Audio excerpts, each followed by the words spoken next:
Почитувани, има ли крај на понижувањата кои Христијан Мицкоски и ВМРО ДПМН им ги испорачуваат на граѓаните на Прилеп?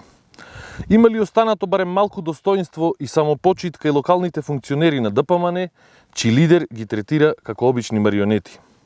Среде градот Херој, Мицкоски, односно шпицниот градоначалник, изјави дека следната година во Прилеп ќе се случувала градежна офанзива, зборувајќи при тоа за изградба на улици, патишта, обиколници, влезови и разни други небулози.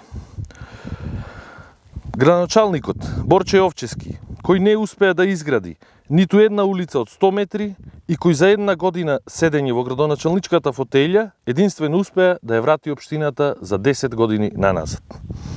Немајќи со што да се пофали, проектот реконструкција на цевковод со главен довод на вода од извориште во местото викано Пашовски ливади до собирна шахта во катастарска општина Прилеп, започнат во времето на претходната локална власт на СДСМ и финансиран од владата со средства од ТАВ програмата, Јовчески го представи како свој капитален проект.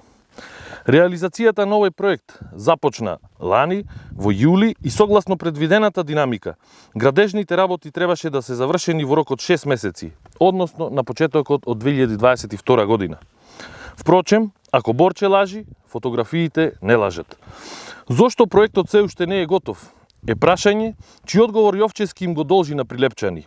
Исто како што е должен да објасни зошто не може да ги реализира ниту другите проекти за кои владата од СДСМ одамна обезбеди средства, односно реконструкција на улицата Леце Котески и изградба на системот за водоснабдување за манастирот Трескавец. Почитувани граѓани, она кое што никако не смее да се премолчи е скандалозната прослава на 11 октомври во организација на Прилепската локална самоуправа. Дали само заради неспособноста на Јовчески или заради негаторскиот однос на ВМРО ДПМН кон Народно-ослободителната војна, одбележувањето на еден од најсветлите датуми во нашата историја, денот на народното востание на македонскиот народ, се претвори во фијаско. Заради сето тоа, не постои никаква дилема дека локалната власт предводена од ВМРО ДПМН представува најголема елементарна непогода која што му се случила на Прилеп. Ви благодарам.